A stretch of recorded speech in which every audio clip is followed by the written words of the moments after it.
Okay, so today we are going to be doing a re-review of Skypiea. So if you don't know, I read through half of the series. I got to the post-war saga, and then I backed up and I've been rereading the first 3 sagas again. This is my last re-review video. After this video, I will be officially moving forward into the new world, and I'm so excited. I'm so ready. This reread was essential for me, and it has been amazing, and I've loved it, but I'm so ready to move forward. Anyway, I have so many thoughts on Skypiea as a whole, but I'm actually going to save them for the end of the video. First, we're going to talk about moments. So again, this is not meant to be, we're not talking about every single scene. We're not breaking down every little detail. First, I'm just going to be talking about the big moments of these 2 arcs, and then we'll kind of do discussing Skypiea as a whole. Oh, by the way, this re-review will contain spoilers for up to the point that I'm at, which is chapter 597. So, spoilers. Starting in Jaya. So one thing that I really didn't expect was to fall for these monkey fellas. I mean, this one's basically Duval. I don't know, man. I don't really remember them. I don't remember that much from Jaya. Jaya is a great arc for foreshadowing, a great arc for setting things up that will pay off later. Really, this entire saga is. So the first time I went through it, I was like, oh yeah, cool pirate town, fun times, some neat pirates we'll never see again. Ha! But anyway, I love these little monkey fellas so much, and I had so much fun hanging out with them. I enjoy Jaya so much because I think Jaya being a pirate town, being a place where pirates come together, and the brutality of it, the unrelenting cruelness that is this island is great. And then seeing our crew walk through it, where Luffy's just like, what a lovely area. It's such a great contrast. And I love pirate adventures. I love pirate books. I love One Piece and how pirate-centric it is. And Jaya is so good for that. And let me tell you, certain things like Blackbeard hit real different this time. Oh my goodness. Blackbeard's introduction is iconic.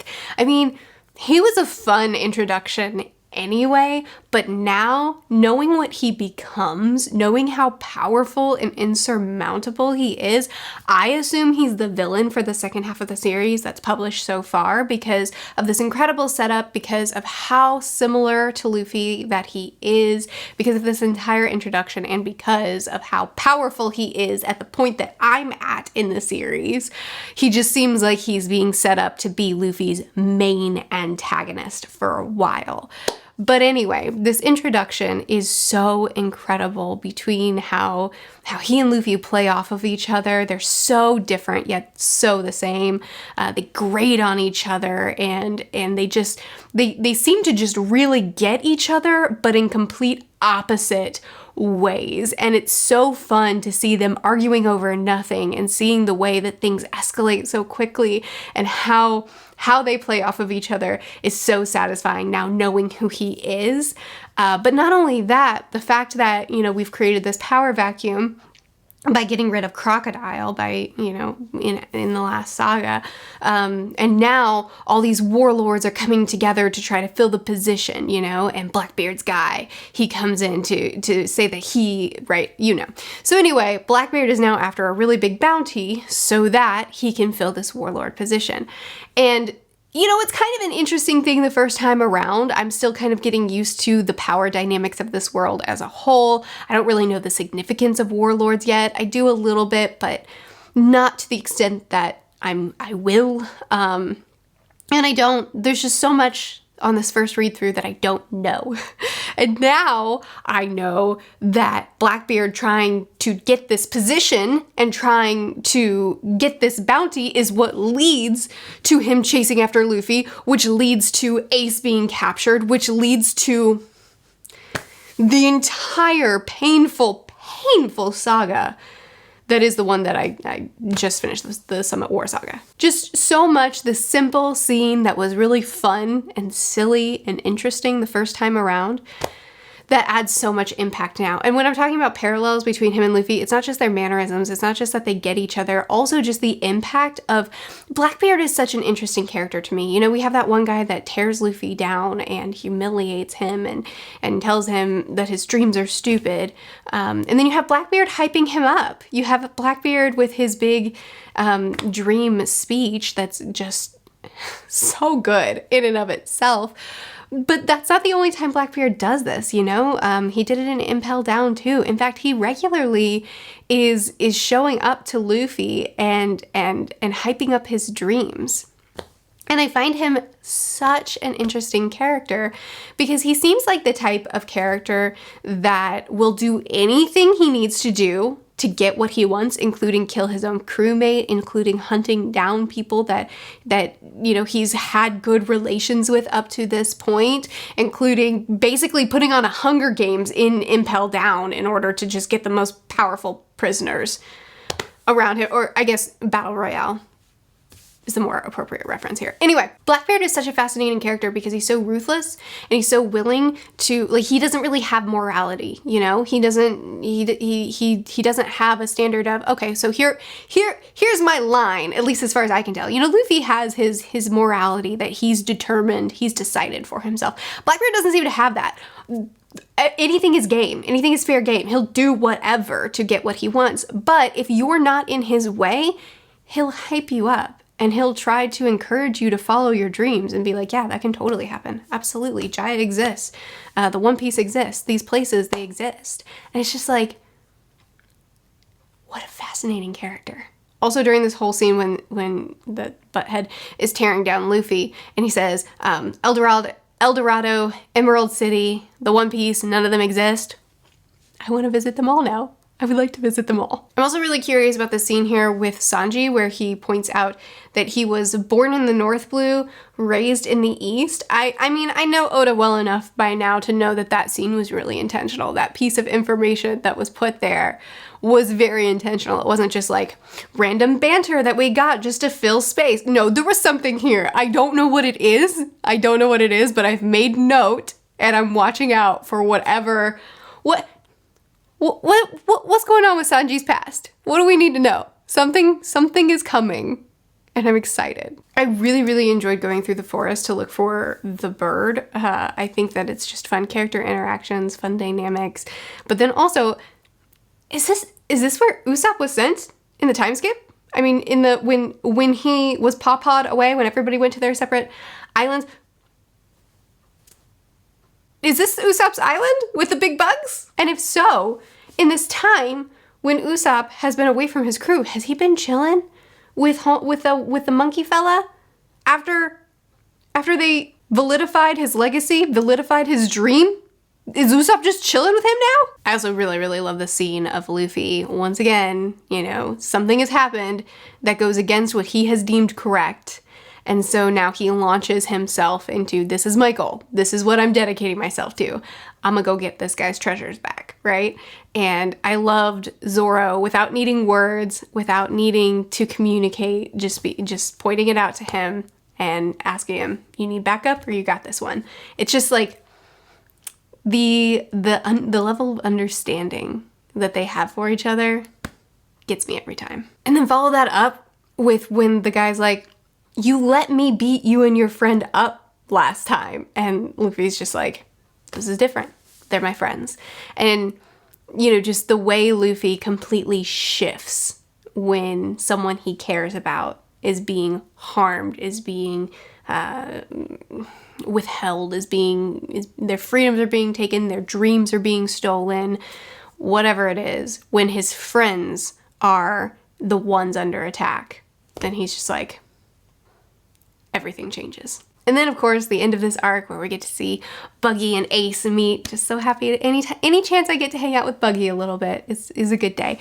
Ace and Buggy meet. We get to see Whitebeard. We get to see some of the warlords. It's just, you know, the first time around, like I said, I'm still learning this world. I'm still trying to understand things.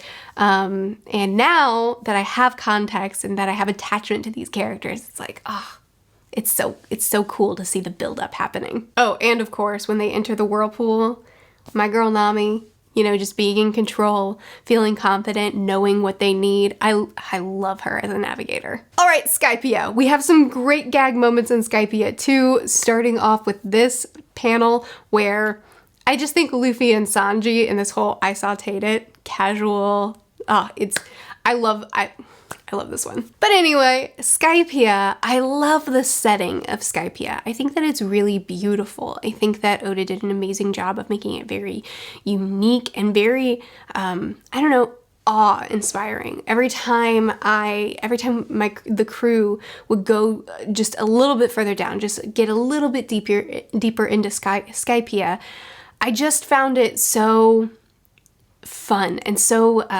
beautiful to just spend time in, both on the clouds and in the forest. I just think it's a very beautiful and calming sort of atmosphere.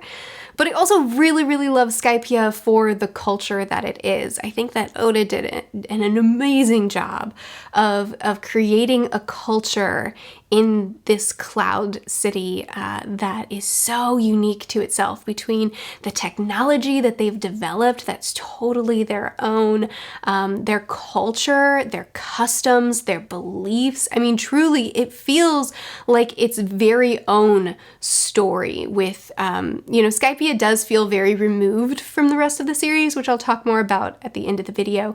But I think what adds to that, other than there's a lot of things that why I feel that way, but what adds to that is how different this culture is, and the way they function is all just very unique to itself, as well as just the overall feeling. You know, it has a very peaceful, calming, easy sort of feel to it, and then the slow layering of realizing that things are not as it seems, that things are not as good here as they seem to be. There was so much lore in this arc in Skypiea. Well, in the saga, there's so much lore, not only the lore of the culture of Skypiea, but also lore for the series as a whole. It's very dense arc, a lot more dense than I remember it being. One of my favorite moments of the arc is when Konis admits that she betrayed the crew, and the crew's reaction of being mad at her for admitting it. It's like, you didn't have a choice in doing this, so why are you telling us now and putting yourself in danger? The fact that they don't even care that they were betrayed. They just want her to be protected.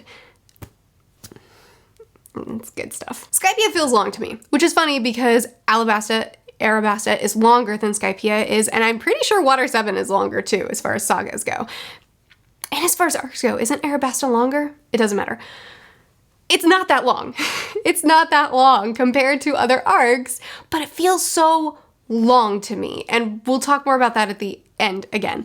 But one section that I actually didn't jive with, I didn't care about, was the challenges that they did. You know, the ball challenge, the string challenge. I don't know. It seems like when we came across it in this reread, I was like, let's go. Because this is usually my thing. Pick a door, pick a tunnel, choose your challenge. And no matter what, it's going to be really hard to overcome. You have to find a creative way to get out of it.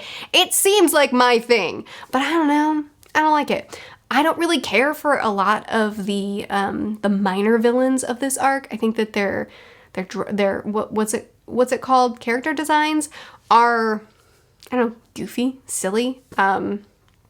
And I don't really think that they have much personality either. I don't think that they're very memorable as individuals, and I don't think that they're very enjoyable as character designs. Just, the fights are always good in this series, right? I always enjoy the creative ways that the crew has to get around the unique types of people that they're fighting. So the fights were still enjoyable, but this whole section I feel could have been cut. I just didn't need it. The villains weren't that interesting to me. I'm not talking about Enel. Enel's wonderful as a villain, but these guys, not so much. All that said, the fights were still very enjoyable to read. I love the night saving Chopper. Luffy has always found creative ways to fight anything. Sanji was incredible in this fight, and Usopp finding their way out. Still really good moments, just as a whole. I didn't care about it that much. Nami being the navigator that we all need in this arc. I really loved her kind of putting the maps together and realizing that, okay, this is part of Jaya, and you know, that the island didn't sink, it actually came up here, and if we put these two maps together, then it's the skull, so now we know where to find the treasure. And you know, her finding this lost city and putting it all together was just, as a Nami lover that I have become, I loved this moment for her. Oh, another really, really great character moment was so after that guy attacked the ship and Chopper was trying to defend it, but he couldn't. And when they all came together and they realized that the mast was gone. And the way Usopp responded when, without hesitation, without thought, the first thing he does is turn to Chopper and ask, "Did you tend to your wounds? Are you okay?" And that, to me, is such a significant moment for Usopp, because we know, at least you and I know on Reread, we know how important the Mary is to Usopp. We know, especially the fact that this scene so closely is followed by Usopp seeing the Mary repairing herself, knowing how he fights for the Mary later on, knowing what we know about Usopp, and seeing that without hesitation, when the Mary's mass is completely ripped off, he turns to Chopper and checks on him first. It's such a great moment for him. And in the scene, you can also see how much he's holding back. You know, you can see that it does hurt him. It really does. But he's choosing to prioritize Chopper over the Mary for now. And I love it. This scene happened. I genuinely don't know what to do with it, but it exists. We get some more fights, lots more fights.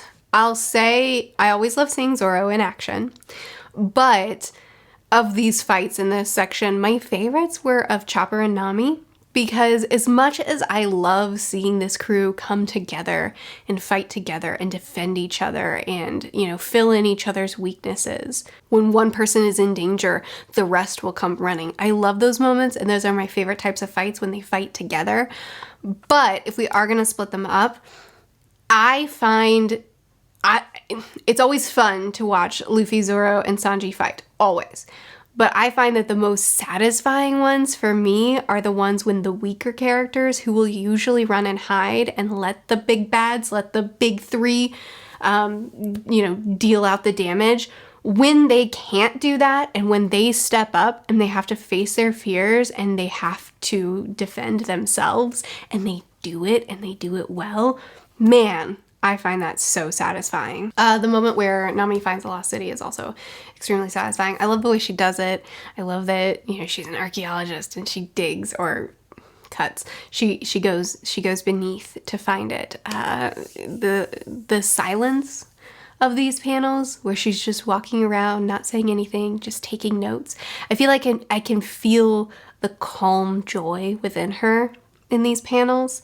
You know, I feel like, you know, her dream kind of died in Arabasta, where she didn't think that she was going to be able to accomplish it. And then here she is finding it and getting a step closer. And I love it. There are a ton of great gags in the Skypiea arc. I love Luffy getting eaten by the snake and not realizing that he's been out of this fight for all this time because he's in a snake's belly.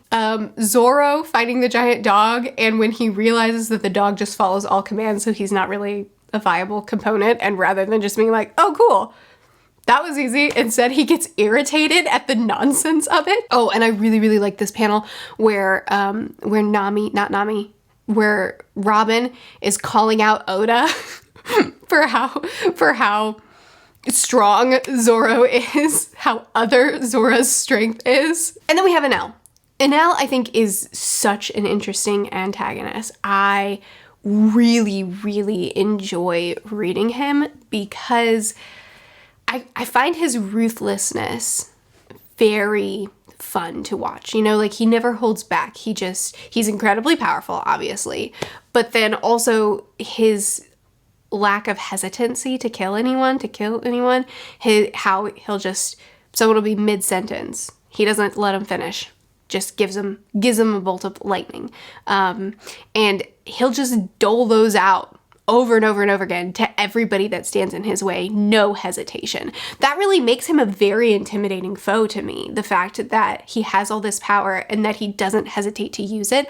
A lot of times, especially in fiction, we create these villains, these antagonists that are incredibly powerful, but it's like, why don't you ever hurt anyone? You know, like, why do you hesitate? Or why do you let them keep talking? Or why do you let them get that punch in?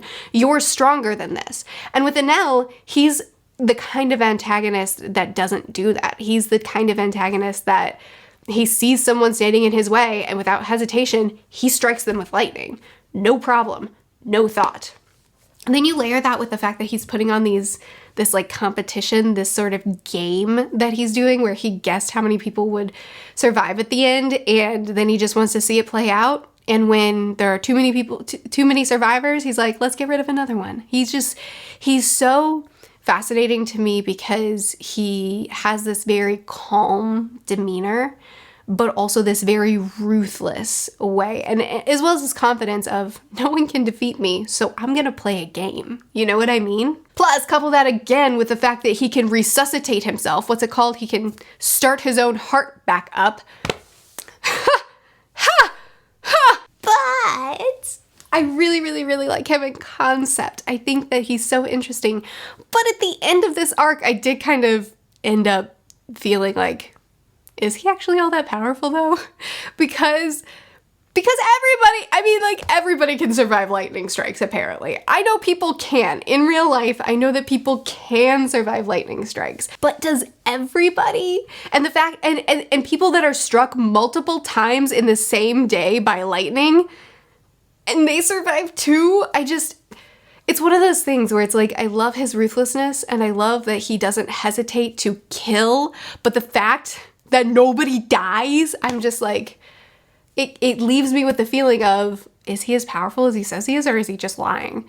You know, when he says he's doing thousands or millions of volts of lightning, I mean, is he just not doing it? because like everybody's fine. Even like old men. Do you know what I mean? Like, at first, it seems so intense. He'll kill our crew. He'll kill the native people that he stole the land from. He'll kill the knight. He'll kill literally anyone that is even mildly in his way without hesitation, except that they all get back up. So I know, I complain a lot about the fake out deaths in the series. But it's just like, to me, it takes away some of Enel's power. Enel is such a cool villain, but when everybody survives, when he's just like doling out the death blows, then it's like, well, is he actually that powerful? I know, people in the One Piece world are a lot more durable than humans are, but at the same time, there's gotta be some threshold, like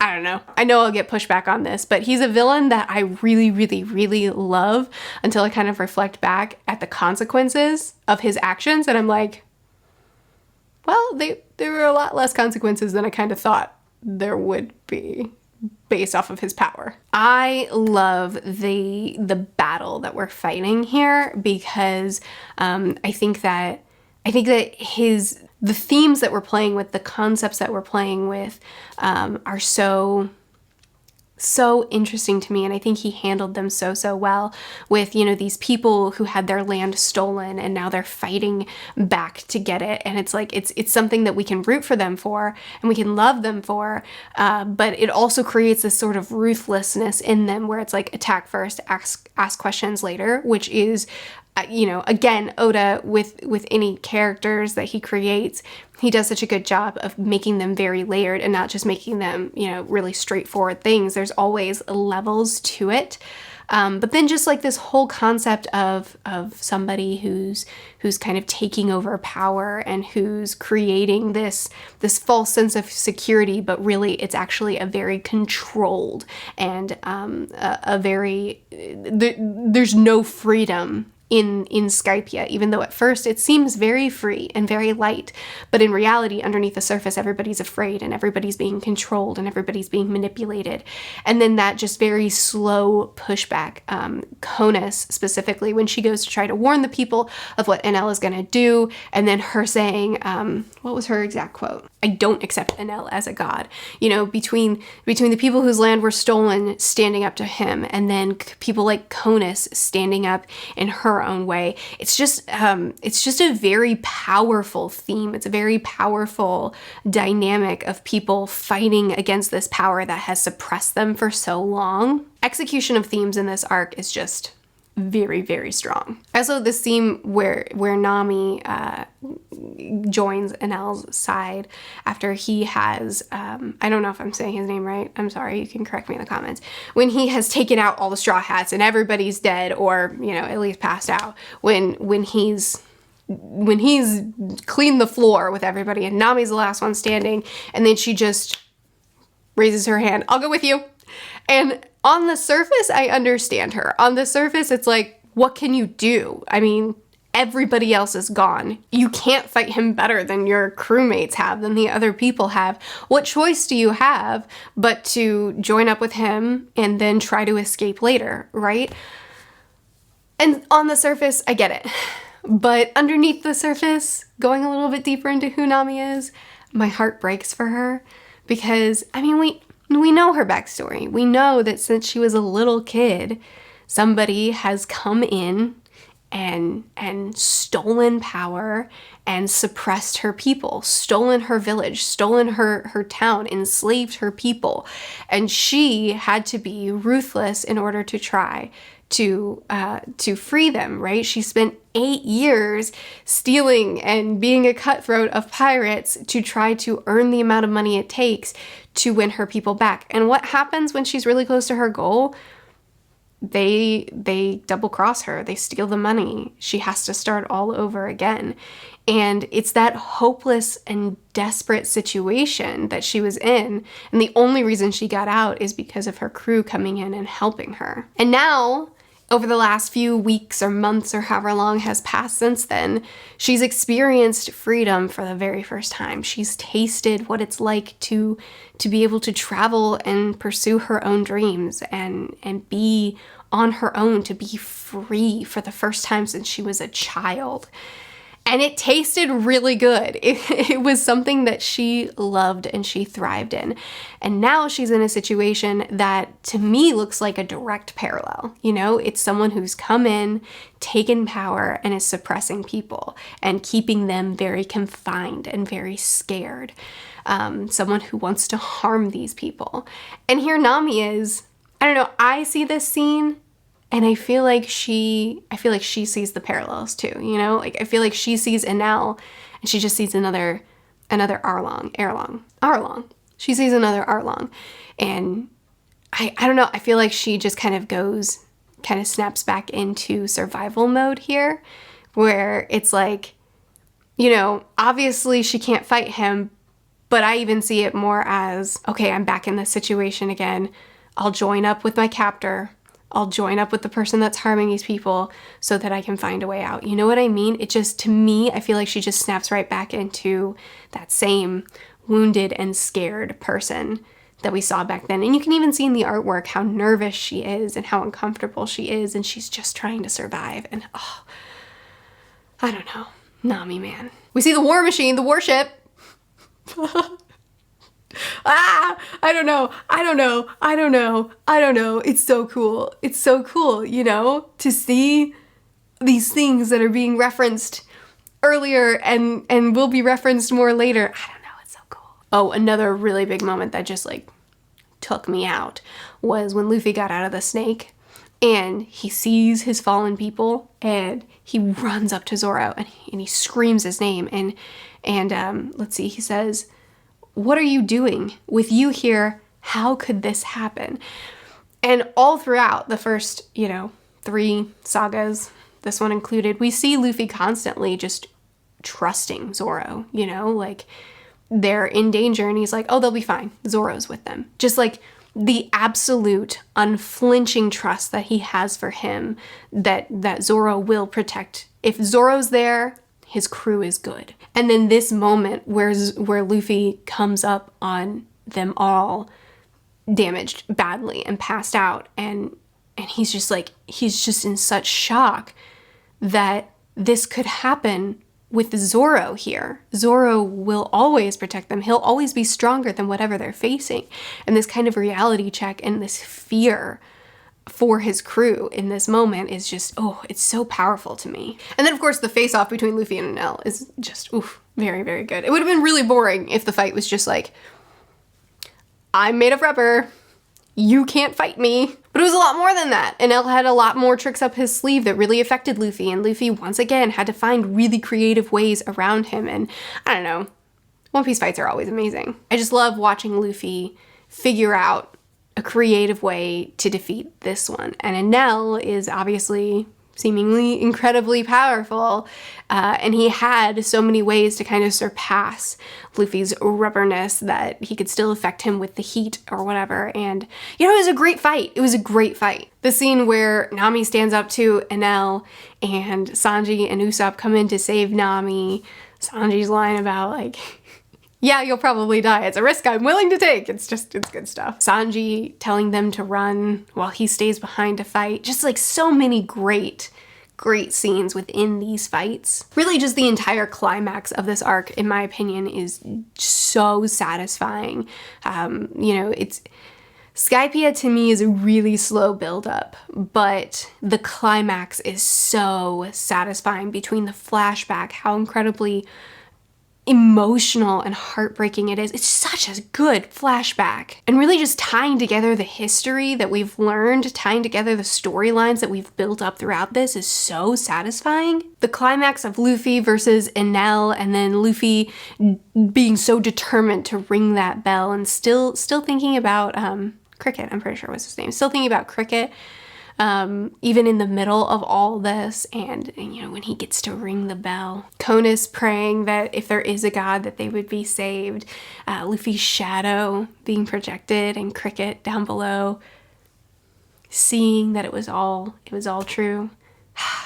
The ending of this arc just really brings everything together all at once in this big, moving and satisfying way. It's such an incredible climax. I really enjoyed this arc. Final thoughts on it. I really enjoyed this arc, not just because, you know, it's a really beautiful setting, not just because the culture around this island and around these people is so well done, between the technology, between their beliefs, between the way they travel, between the fact that it all seems a certain way, but then it turns out to be so different. You know, there's so many things that make this setting so rich, but also because of all that it adds to the story as a whole, you know? The introduction of Blackbeard, the introduction of impact dials, the introduction of hockey, of what, I don't remember what they call it. You know, Enel is able to read people's thoughts, is able to tell what they're gonna do next. Like, that's our first little sight into that, and we don't have a name for it yet, and we don't understand it yet, but we get to build on that, as well as the introduction of, I think this is the introduction of like passing on someone's will to another person. Sea prisms, the use of sea prisms, which we got in Arabasta, but we're building on it more here. Roger's name being on the, I don't know, guys, I said like ponograph, what is it? Ponograph? I said it in the last video and y'all laughed. I don't know how to say it. I'm not watching the anime. How do you say it? But anyway, Roger's freaking name. I mean, we get more on this 100-year gap of history that we're just gonna keep slowly building on and building on and building on, which is great. You know, just seeing just one more step of that. But then Roger's name is on it. I don't even know what that means. I don't even know the implications of that. But what? And so many other things. There are so many other things referenced in this arc that just make the world bigger. So much bigger, you know? I mean, Okay, so the first time I read Skypiea, it wasn't my favorite arc, but I really, really enjoyed it because it was the first arc. I mean, I enjoyed it for the setting, but it was the first arc where I started to see how intentional the series was, right? Like, I loved Romance Dawn the first time I read it. I loved Arabasta the first time I read it. I enjoyed this series so much from the very start, but it was in Skypiea that I realized how intentional the series was, which had me so excited because that meant that I got to really dig into it. It meant that things were connecting, and that, you know, like, my favorite thing in reading is the intentionality, is how things connect, is how everything serves a greater purpose. And Oda does that so well. And Skypiea was the first time where I started seeing things being referenced again, like you know, Robin and the, I don't know how to say the ponographs, but the 100-year gap, Roger's thing, whatever's happening with Roger being on it, all that, you know, I started to see that come together more. The fact that we're expanding on, okay, this warlord being defeated means that there's like all these warlords have to come together and fill the position. We're introduced to Whitebeard. Like, there's so many things that happen in this saga that expand the politics of this world, that expand the greater power structure of this world, as well as little things being referenced that have been referenced before, as well as things like the hockey's first introduction, that girl's hockey awakening, the impact dials, and how much time was spent on explaining how the impact dials work. Like, so many things that were set up in this arc that I could tell were very intentional setups, that I could see, oh, these are things that are coming back around later on. It was the first time that I saw things being referenced again, as well as things being set up to be referenced for later, as well as, you know, the power structures being brought in. It was the first time that I saw, oh man, there's a lot put into this. That's all coming back around. This is a series that I get to really dissect and dive into and sink into. And that's my favorite kind of series, you know? So anyway, seeing it all again, understanding a little bit more, was really cool. And this saga still does that. It still accomplishes all those things. And I still love it for all those things. But it still is not my favorite saga. In fact, it's kind of low on my list, especially Skypiea. It's pretty low on my list for arcs. I still really, really enjoyed it. Obviously, this has been a very positive video, but I do think that it's overshadowed by so many absolutely masterful arcs around it. First of all, it's really long for what it is. I mean, again, Arabasta was longer. Water 7 and Enies Lobby, and I'm pretty sure it's not that long of an arc, relatively speaking. But for what it did, when you look at the plot, it's so long. And there are certain things like the trials with the ball and the string and stuff that I could have just done without, and I feel like it would have condensed it better. You know, the beginning of this arc is so whimsical and light feeling, but at the same time, it's so heavy on lore. Lore for this setting and lore for the story as a whole. So this very whimsical, light feeling while being bogged down by all this lore. And then the second half of the arc is so fast and so exciting. It just kind of makes the pacing for this arc feel really weird to me. And then you've got the stuff that this arc is missing. I love that this is a pirate story. I love that One Piece is pirates. I love so much about what One Piece is. And while Skypiea is so very One Piece in the themes and in the whimsy and in the humor and the gags that are all over it, it's also like, there's no pirates. There's no warlords. There's no there's no Marines. All these things that make One Piece so exciting to me were totally removed from, which, don't get me wrong, I'm not saying that these things should have been inserted into Skypiea. It wouldn't make sense for warlords and Marines to show up in Skypiea. And we definitely still get things that are similar to it. You know, Enel is a great opponent, and the White Berets are a great kind of like military-esque structure for the setting. So it's not like it's completely and totally missing, but so many things that make me love One Piece, Skypiea is removed from.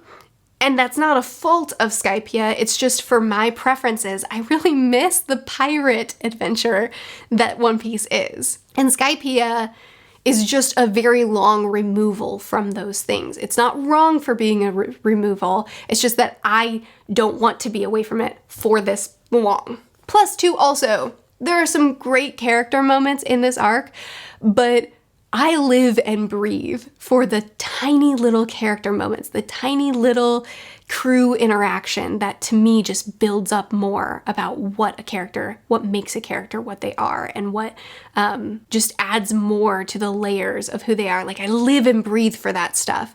And it was definitely here in Skypiea, but not to the extent that most arcs have it. So I don't know. I really enjoy Skypiea. Obviously, this has been a very positive review. I like Skypiea a lot, but it is pretty low on my list of favorite arcs just because I think that it was great at what it did, but it was also very removed from a lot of things that make me love One Piece. So I really enjoyed this reread. I feel like I got a lot out of it. But I'm very, very excited to move forward and to step into the new world now. I know a couple of people have been kind of antsy, getting impatient, tired of me re-reviewing. Listen, I gotta do what's right for me. This was right for me. I needed these rereads and I'm so glad I did them. But now we are moving forward. I'm gonna take my time. I'm not gonna rush it. So if there's not an arc review next week, it will be the following one. I have loved this reread. It has been a great experience for me and I'm so glad I did it. But now I'm so excited to step into the new world. So there you go, those are my thoughts on Skypiea. I'd love to continue chatting with you about it. What are some of your favorite scenes in the series? How do you rank Skypiea? Is it really high for you, or is it a little bit lower for you as well? I post videos every Tuesday through Friday. Oh, also, I do read-alongs on my Patreon where, like, as I'm reading the chapters, I'm discussing them in the Discord. So check out my Patreon if that sounds fun to you, if you want to discuss things live as I'm reading them. We do that. Now, I post videos every Tuesday through Friday. I'll see you again soon. Bye.